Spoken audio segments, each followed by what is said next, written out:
आज स्वामी विवेकानंद जी का जन्मदिन है।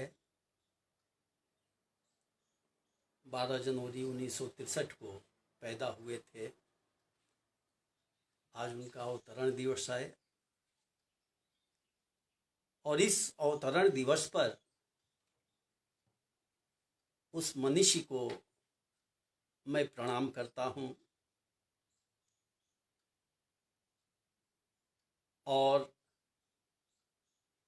शुद्ध श्रोताओं को नमन करता हूं। उनके जन्मदिन की हार्दिक शुभकामना और बधाई प्रेषित करता हूं।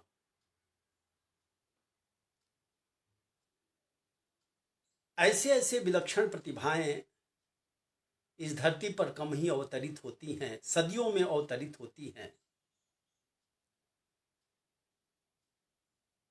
और उनके जन्मदिन को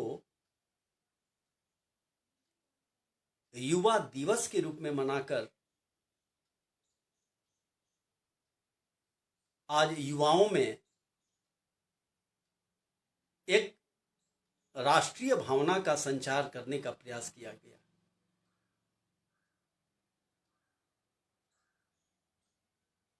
आज निश्चित रूप से युवा दिवस के अवसर पर जो युवा वर्ग है वह स्वयं ही कुंठा का शिकार हो गया है। एक ऐसे परिवेश में युवा गुजर रहा है जहां यह समझ में नहीं आता है कि क्या होगा, भविष्य क्या होगा, कल क्या होगा। जीवन का यह स्वरूप अंधकार में दिखाई देने लगा है।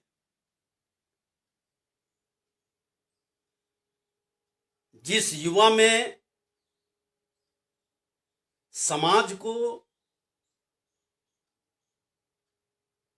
और राष्ट्र को बदलने की क्षमता है और यदि वह युवा ही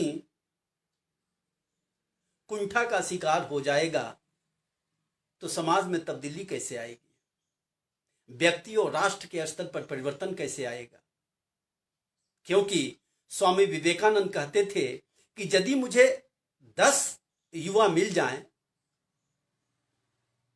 जो आत्मविश्वास वाले हों, जिनमें अद्भुत शक्ति और क्षमता हो कुछ कर गुजरने की, तो मैं संपूर्ण राष्ट्र की दशा और दिशा बदल दूंगा। एक ऐसे मनीषी का आज हम सब अवतरण दिवस मना रहे हैं। यदि हम इस समस्या पर विचार करें कि आखिर वो कौन सी कमी रह गई है जिसके कारण आज युवा वर्ग कुंठित दिखाई दे रहा है, दिशाहीन दिखाई दे रहा है, उसका एकमात्र कारण दिखाई देता है कि युवाओं में आत्मविश्वास की कमी। स्वामी विवेकानंद जी का एक बहुत बड़ा स्टेटमेंट है कि प्राचीन धर्म ये बताते थे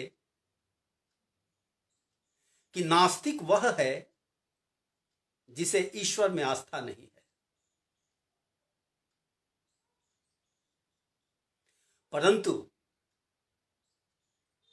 नूतन धर्म यह बताता है कि नास्तिक वह है जिसे अपने आप में आस्था नहीं है, जिसे अपने आप में विश्वास नहीं है। आज समाज की परिस्थितियां इतनी विकट हो गई हैं कि आज युवाओं के मन में हतोत्साह की भावना आती जा रही है। इसका मूल कारण बताते थे स्वामी विवेकानंद जी कि उन बच्चों में आत्मविश्वास की कमी, और यह आत्मविश्वास एक ऐसा बड़ा मूल्य है कि यदि हम बच्चों में केवल आत्मविश्वास पैदा कर दें तो वो किसी भी विषम परिस्थिति से लड़ने की उनमें अद्भुत क्षमता और साहस पैदा करती है। इसीलिए जब हम एजुकेशन की बात करते हैं और एजुकेशन में ये पाते हैं कि एजुकेशन का उद्देश्य केवल ज्ञान प्रदान करना नहीं है, बल्कि मानव क्षमता का संपूर्ण विकास करना है, व्यक्ति के व्यक्तित्व का विकास करना है, तो उसके अंतर्गत एक सबसे बड़ी चीज है और वो है आत्मविश्वास पैदा करना।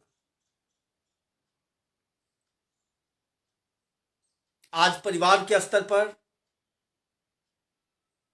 समाज के स्तर पर, राष्ट्र के स्तर पर बच्चे दिशाहीन होते जा रहे हैं क्योंकि उनमें आत्मविश्वास की कमी आ गई है। एक समस्या यह है कि आत्मविश्वास आएगा कैसे?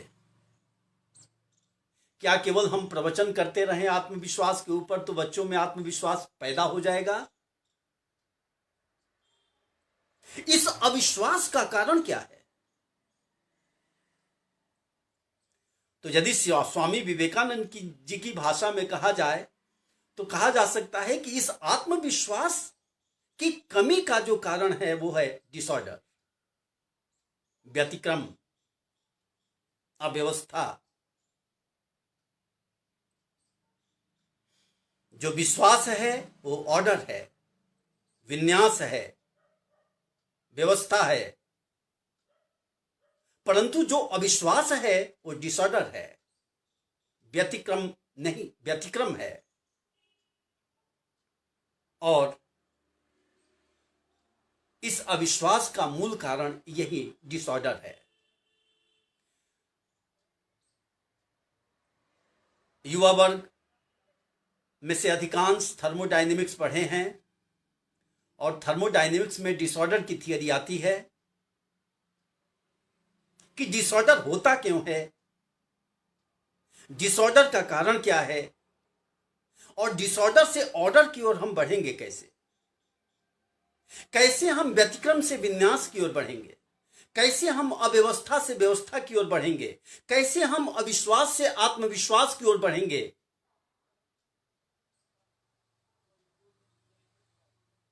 इसके लिए थर्मोडायनेमिक्स में एक सिद्धांत आता है जिसे हम डिसऑर्डर की थियरी कहते हैं। थर्मोडायनेमिक्स के 3 नियम हैं। There are 3 laws of thermodynamics.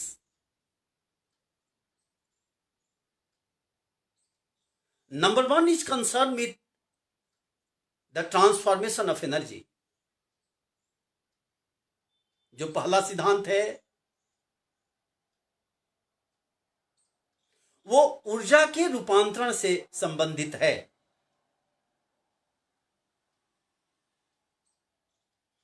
एक माध्यम से दूसरी माध्यम तक ऊर्जा का रूपांतरण होता है, या कहें उच्च दाब से निम्न दाब की ओर ऊर्जा का ट्रांसफॉर्मेशन होता है। यह थर्मोडायनेमिक्स का पहला नियम है। परंतु यह डिसऑर्डर होता क्यों है?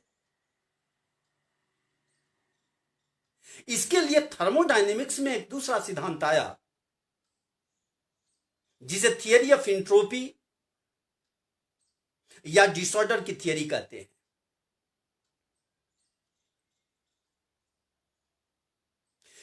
थर्मोडायनेमिक्स का सेकेंड लॉ बताती है कि इस डिसऑर्डर का मूल कारण होता है, इस विन्यास का, इस रूपांतरण का, इस ट्रांसफॉर्मेशन का जो मूल कारण होता है वो है डिसऑर्डर। और दुनिया में जितनी चीजें हैं वो सब डिसऑर्डर से ऑर्डर में जाने का प्रयास करती है। ये नेचुरल प्रोसेस है। हमने एक कप चाय अपने कमरे में रख दिया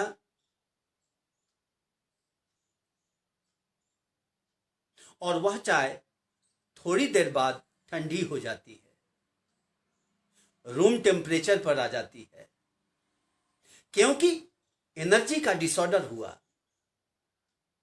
और एनर्जी का डिसऑर्डर होकर के जब रूम टेम्परेचर और चाय का टेम्परेचर जब स्टेट ऑफ इक्विलिब्रियम में आ गया तो डिसऑर्डर समाप्त हो गया। इसी को थियरी ऑफ इंट्रोपी कहते हैं। इंट्रोपी को ही डिसऑर्डर की थियरी कहते हैं, और यह मानती है कि डिसऑर्डर का जो मूल कारण है वो है ऊर्जा का स्टेट ऑफ इक्विलिब्रियम में न होना। लेकिन अब तीसरी समस्या आ गई कि ये स्टेट ऑफ इक्विलिब्रियम आएगा कब। इसके लिए थर्ड लॉ ऑफ थर्मोडायनेमिक्स आया, और उसमें बताया गया कि ये स्टेट ऑफ इक्विलिब्रियम तब आएगा जब 0 केल्विन या जब एब्सोल्यूट 0 डिग्री टेम्परेचर आ जाए, और एब्सोल्यूट 0 डिग्री टेम्परेचर होता है -273 डिग्री सेल्सियस। जब 0 केल्विन आएगा, जब एब्सोल्यूट 0 डिग्री टेम्परेचर आ जाएगा, डिसऑर्डर समाप्त हो जाएगा, स्टेट ऑफ इक्विलिब्रियम आ जाएगा। और जब स्टेट ऑफ इक्विलिब्रियम आएगा तो स्टेट ऑफ इक्विलिब्रियम आते ही जो हमारे अंदर अविश्वास है वो विश्वास में परिणत हो जाएगा, हमारे अंदर सेल्फ कॉन्फिडेंस आ जाएगा। जो अशांति है, जो हताशा है, जो निराशा है, इन सब प्रवृत्तियों पर लगाम लग जाएगा, अंकुश लग जाएगा, और व्यक्ति में इतना सेल्फ कॉन्फिडेंस विकसित हो जाएगा कि वो जो चाहेगा वो कर सकता है। इसीलिए किसी शायर ने कहा कि खुदी को कर बुलंद इतना कि हर तकदीर से पहले, खुदी को कर बुलंद इतना कि हर तकदीर से पहले खुदा बंदे से खुद पूछे तेरी बता तेरी रजा क्या है। खुदा बंदे से खुद पूछे बता तेरी रजा क्या है। स्ट्रॉन्ग विल का जो व्यक्ति होता है, जो आत्मविश्वास जिसके अंदर होता है, उसके लिए दुनिया में कोई चीज असंभव नहीं होती है। लेकिन समस्या है हमारे नवयुवक वर्ग इसमें शामिल है। इसलिए मैं बच्चों के लिए ही मुख्य रूप से बातें कहूंगा कि तुम डिसऑर्डर से ऑर्डर की ओर बढ़ोगे कैसे, तुम अविश्वास से आत्मविश्वास की ओर कैसे बढ़ोगे। क्या केवल कहने मात्र से हमारे अंदर आत्मविश्वास पैदा हो जाएगा? नहीं। स्वामी विवेकानंद जी की यदि बातों को ध्यान से पढ़ा जाए और उनकी जीवनी को ध्यान से देखा जाए तो उसमें दो तरह की चीजें मिलती है। स्वामी विवेकानंद जी ने कहा कि अपने यदि डिसऑर्डर से ऑर्डर में जाना चाहते हो, यदि व्यतिक्रम से विन्यास की ओर जाना चाहते हो, यदि अव्यवस्था से व्यवस्था की ओर जाना चाहते हो, तो तुम्हें अपनी शक्ति को पहचानना पड़ेगा। तुम्हारे अंदर संपूर्ण ब्रह्मांड की शक्ति विद्यमान है। बच्चों, इस बात को ध्यान से समझना कि तुम्हारे अंदर संपूर्ण ब्रह्मांड की शक्ति विद्यमान है। तुम चाहो तो संपूर्ण ब्रह्मांड को बदलने की क्षमता रखते हो, लेकिन अक्षम हो क्योंकि वो शक्ति तुम्हारे अंदर सुषुप्त अवस्था में पड़ी हुई है। यह स्वामी विवेकानंद जी का कथन है। स्वामी विवेकानंद जी कहते थे कि उस शक्ति को जागृत करना पड़ेगा, तुम्हें महसूस करना पड़ेगा, तुम्हें यह समझना होगा कि तुम कौन हो, तुम क्या कर सकते हो, और तुम किस उस असीमित शक्ति का अंश नहीं हो, बल्कि स्वयं असीमित शक्ति हो, परंतु अज्ञानतावश अपनी शक्ति को भूल गए हो। उसे शक्ति को जागृत करना पड़ेगा।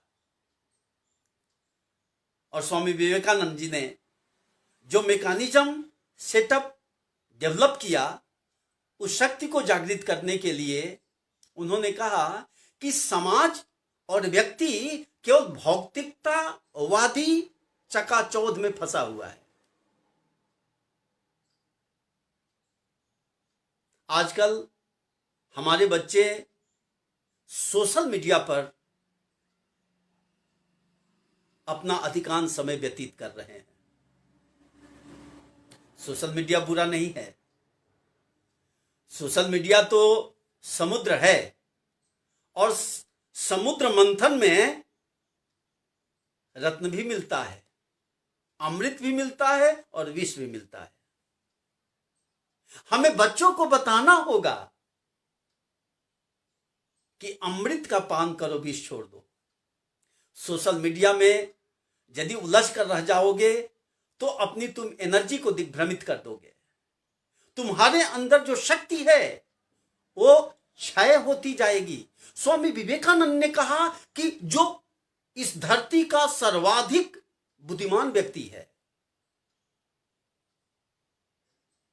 हाईली इंटेलेक्चुअल पर्सन,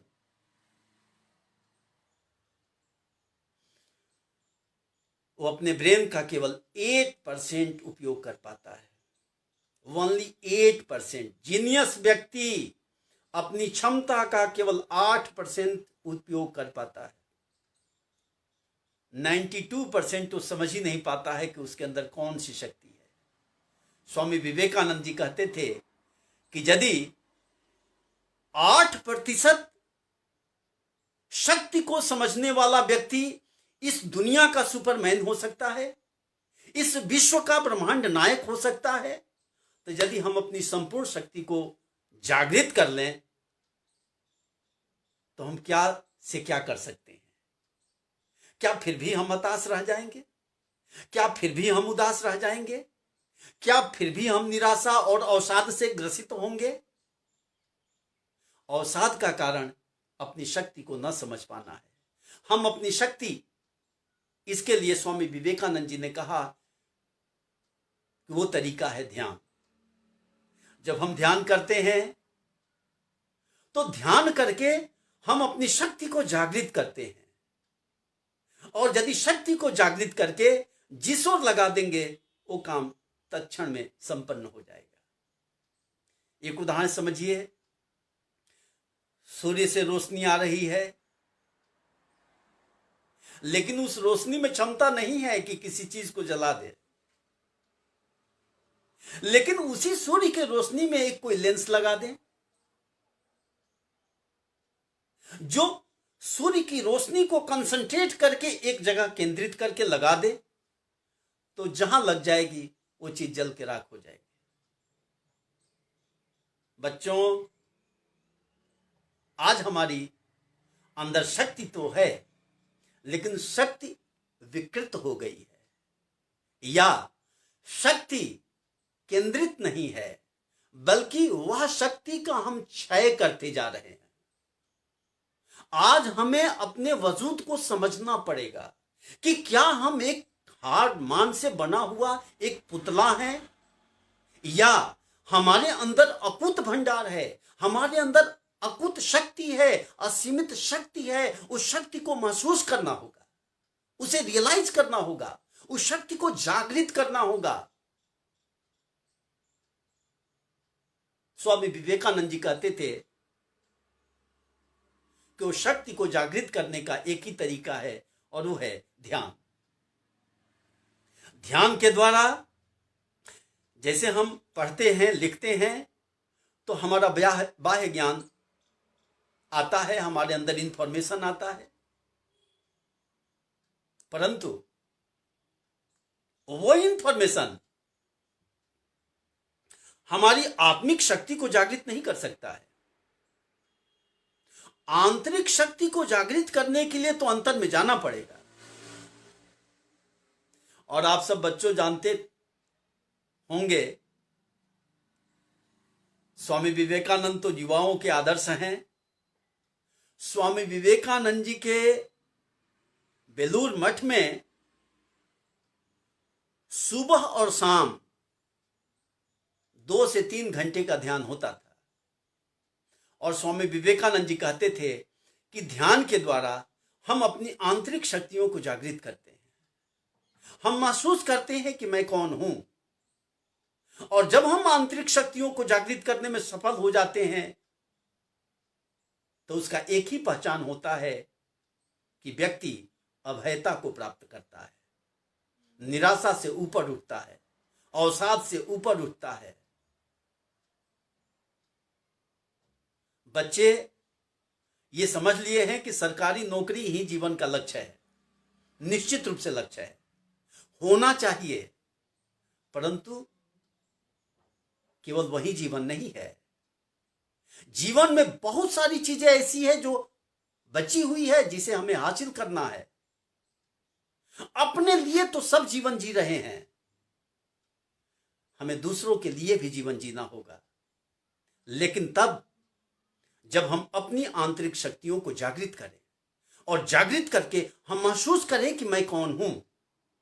और जिस दिन आपके अंदर वो शक्ति जागृत हो जाएगी, आप खुद महसूस करोगे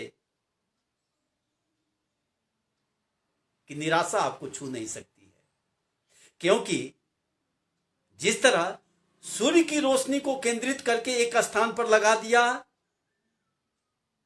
काम हो गया। उसी तरह यदि जो मन की बिखरी हुई शक्तियां हैं, उन बिखरी हुई शक्तियों को एक साथ एक जगह लगा दिया जाए, वो काम हो जाता है। बच्चे क्लास में अक्सर शिकायत करते हैं कि सर पढ़ने में मन नहीं लगता है, सर ऐसा पढ़ता हूं याद नहीं होता है, बेर बेर पढ़ना पड़ता है। बेटे, इसका कारण है कि तुम्हारी शक्तियां बिखरी हुई हैं। उसके लिए यदि तुम्हारी, जैसे आप सिनेमा देखते हैं और सिनेमा देखते हैं तो सिनेमा की हर एक घटना आपके समक्ष आ जाती है। आप हूबहू घंटा, 2 घंटा, 4 घंटा बाद भी उस घटना को बता देते हैं कि ये रोल हुआ था, ऐसे हुआ था, उसने ये बोला, इसने ये कहा। लेकिन पढ़ाई जब पढ़ते हैं तो 5 मिनट बाद ही कोई चीज याद नहीं रह जाती है। आपने कभी महसूस किया है ऐसा क्यों होता है?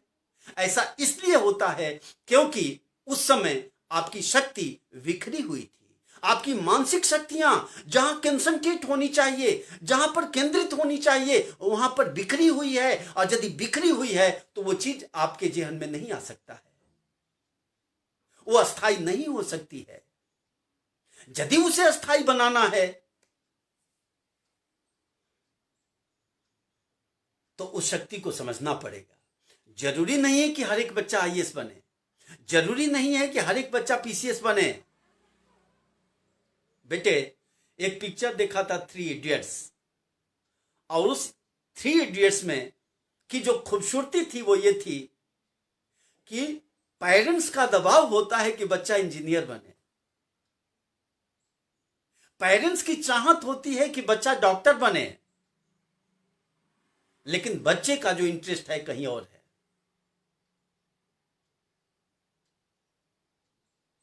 यदि इसमें गार्जियन बैठे हों तो उनसे हाथ जोड़कर मेरी विनती है कि बच्चों पर कभी दबाव मत बनाइए, बच्चों को जबरदस्ती वो मत करने दीजिए जो वो करना नहीं चाहता है। उसे स्वतंत्र रूप से जीने दीजिए, उसकी स्वतंत्र रूप से क्षमता का विकास करने दीजिए। वो जिस चीज में जिसकी इच्छा होगी, यदि इंटरेस्ट के साथ, इन्वॉल्वमेंट के साथ, कंसर्न के साथ यदि वो उस काम को करता है तो उस क्लाइमेक्स पर जाएगा जहां आप सोच नहीं सकते हैं। हर एक व्यक्ति में हर एक क्षमता नहीं होती है, लेकिन ऐसा भी नहीं होता है कि किसी में कोई क्षमता ही नहीं हो।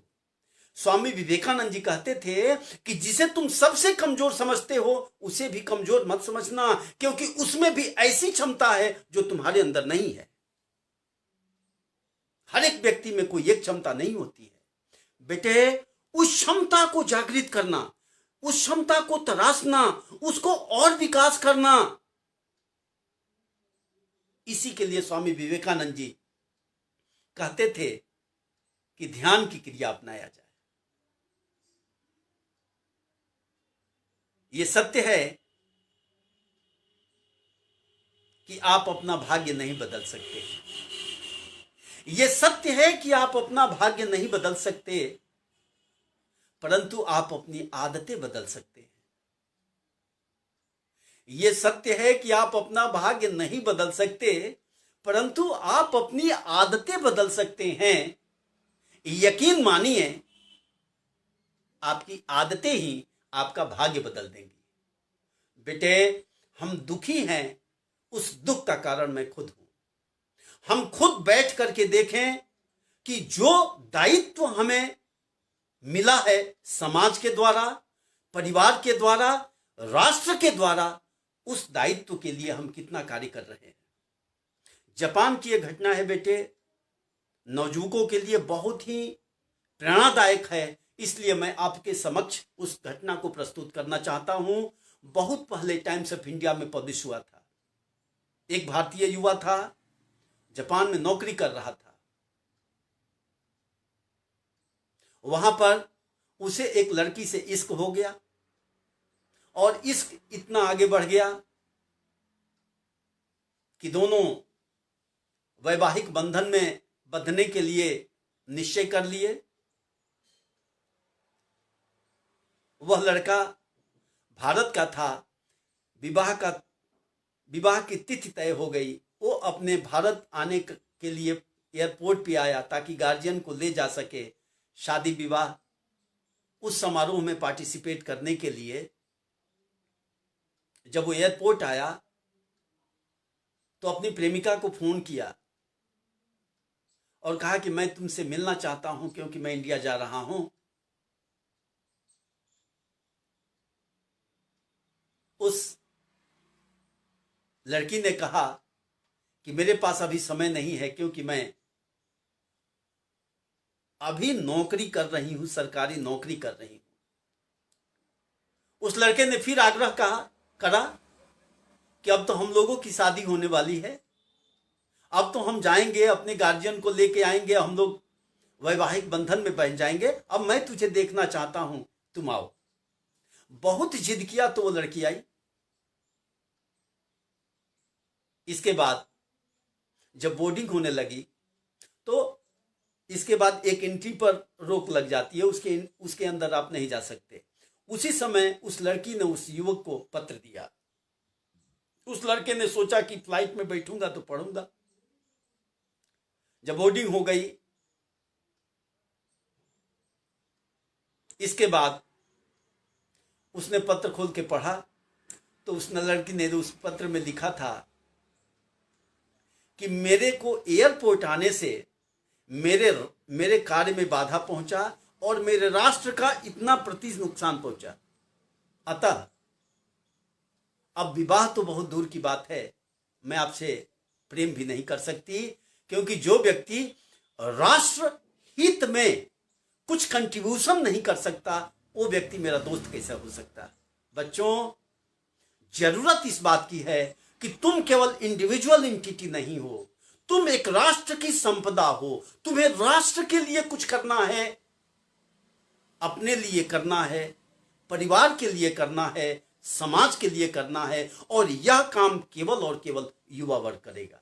यह स्वामी विवेकानंद जी की प्रतिबद्धता थी।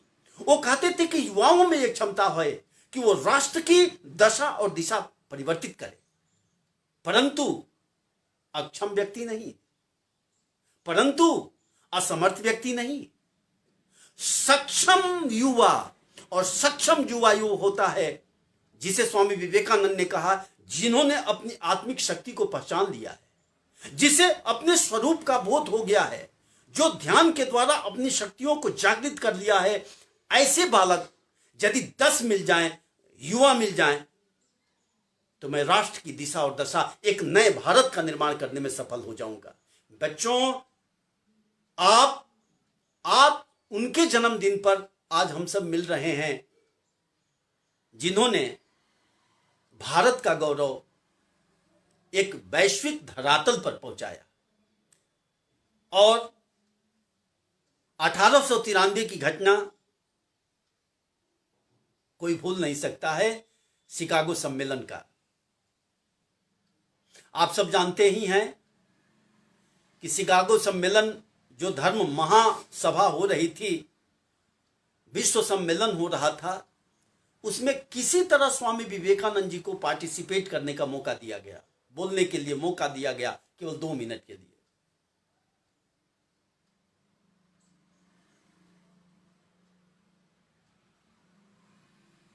एक चित्रकार था, वो जो भी वक्ता बोलते थे तो उनका एक स्केच बना लेता था। वो जितनी देर में आप बोलेंगे आगे ही बैठा रहता था और उतनी देर में एक स्केच बना लेता था, और जब वक्ता उतरते थे मंच से तो उनको वो स्केच प्रस्तुत कर देता था। बड़ी महत्वपूर्ण घटना है, लेकिन बहुत ही प्रेरणादायक है। जब स्वामी विवेकानंद जी को बोलने का मौका मिला तो स्वामी विवेकानंद जी ने मंच से 3 बार कहा, I mean to say that, I mean to say that, I mean to say that, and he became silent. He could not speak even a single word.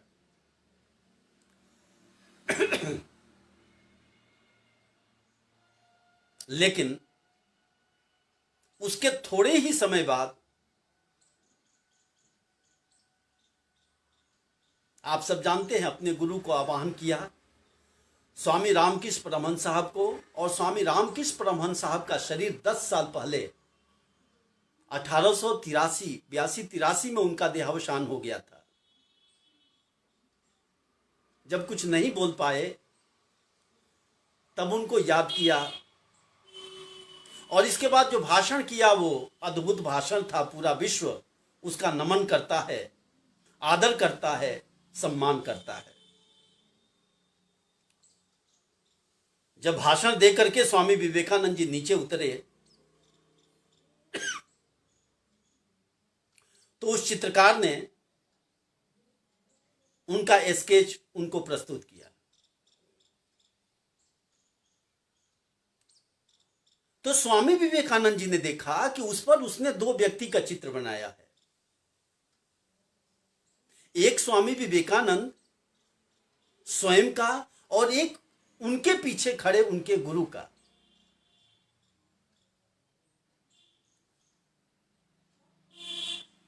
Swami Vivekananda ji ने पूछा उनसे कि आपने मेरा तो स्केच बना दिया, परंतु इनका कैसे स्केच बनाया? क्या आपने इनको देखा है? तो उस चित्रकार ने कहा कि नहीं, मैंने देखा तो नहीं है, लेकिन जितनी देर तक आप प्रवचन करते रहे आपके पीछे ये खड़े रहे। बच्चों, विवेकानंद जी को तो हम नमन करते हैं, परंतु विवेकानंद जी को विवेकानंद बनाने वाले उस मनीषी श्री रामकृष्ण परमहंस साहब का ऋण कैसे चुका सकते हैं? जिस क्षण स्वामी विवेकानंद जी ने देखा स्केच कि मेरे गुरु का स्केच है, आप सब जानते हैं कि उनकी दोनों आंखें भर आई और कहा कि गुरुदेव, शरीर छोड़ने पर भी आपने आज वो करा जिसका ऋण तो मैं जीते जी नहीं चुका सकता हूं। बेटे, ध्यान के साथ साथ गुरु कृपा होना बहुत जरूरी है। गुरु का आशीर्वाद जिसको प्राप्त हो गया, और गुरु ऐसा होना चाहिए जो पूर्ण गुरु हो, जिसको पूर्ण गुरु का आशीर्वाद मिल गया उसके लिए संसार में कोई चीज असंभव नहीं रहा। क्योंकि गुरु वो होता है, किसी ने कहा कि उससे मांगो तो वो हद के सिवा देता है, और खुद तो देता है, खुदा से भी दिला देता है। गुरु वो होता है जो स्वयं तो देता ही है, लेकिन उसकी खुदा से नजदीकियां होती है, और वो खुदा सीधी इबादत करता है अपने बच्चों के लिए कि प्रभु इन्हें आशीर्वाद दो, इन्हें भी सामर्थ्य प्रदान करो, इन्हें भी शक्ति प्रदान करो, ताकि इनके जीवन में भी खुशी और आनंद भर सके। आज उनके जन्मदिन पर हम हृदय से सबको साधुवाद प्रेषित करते हैं, इस याचना के साथ कि हम सब केवल जन्मदिन को, अवतरण दिवस को केवल अवतरण दिवस के रूप में नहीं, बल्कि इस रूप में मनाएं कि हम उनके चरित्र से, उनके विचारों से, उनके विचारों की सुंदरता से एक शब्द भी, एक लफ्ज भी, एक लाइन भी अपने जीवन में धारण कर सके। ध्यान रखिएगा, स्वामी विवेकानंद जी का स्टेटमेंट है, great things can be done by great sacrifice. यदि ऊंची उड़ान भरना है, यदि मंजिल तक पहुंचना है, it can be achieve by great sacrifice. इसीलिए उनका वचन जो हम सब के लिए, सब लोक सारे बच्चों के अंदर प्रिय है, उत्तिष्ठत जागृत प्राप्य वरान बोध, अर्थात उठो, जागो और तब तक शांति से मत बैठो जब तक तुम अपने लक्ष्य को अचीव नहीं कर लेते। जब तक अचीव लक्ष्य नहीं हो जाता है तब तक शांति से मत बैठो।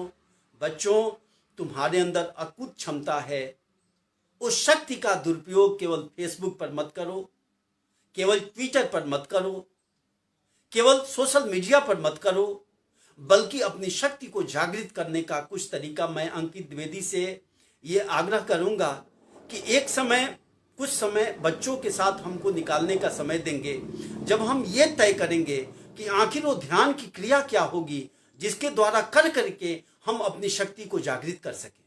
किस प्रक्रिया से, बच्चों के पास समय कम है, उस कम समय में हम कैसे सीख लें उस तरीके को जिसके द्वारा हम सब कुछ करते हुए अपनी शक्ति को जागृत कर लें और तब अपने संसार और परमार्थ दोनों जगत में समरसता के साथ जीवन व्यतीत कर सकें, जहां व्यवहार भी न बिखरे, जहां परमार्थ भी न बिखरे, दोनों में अपनी गति को बनाए रखें। इन्हीं शब्दों के साथ आप सबको बहुत बहुत धन्यवाद और मैं बेटे अंकित द्विवेदी को हृदय से आशीर्वाद देता हूं, जो इस तरह के अच्छे कार्य करके इस विश्वविद्यालय की जो गरिमा है, इसकी जो प्रतिष्ठा है, उसको आगे बढ़ाने का कार्य कर रहे हैं। ये जरूरत है, आज इस बात की जरूरत है कि इलाहाबाद विश्वविद्यालय की पहचान बने, क्योंकि यहां पर एक से एक मनीषी रहे हैं, एक से एक तपस्वी रहे हैं, एक से एक महान लोग रहे हैं जिन्होंने महान कार्य किया है। उनके आदर्शों का अनुकरण करना, उनके विचारों को धारण करना, केवल बीए और एमए पास हो जाना यही जीवन का उद्देश्य बच्चों नहीं होना चाहिए, बल्कि जीवन का उद्देश्य बहुत बड़ा है। उस उद्देश्य को प्राप्त करना ये जीवन का परम साध्य होना चाहिए, जहां पर हम परिवार, समाज और राष्ट्र सार्वभौमिक विकास की परिकल्पना कर सकें। आप सबको बहुत बहुत धन्यवाद।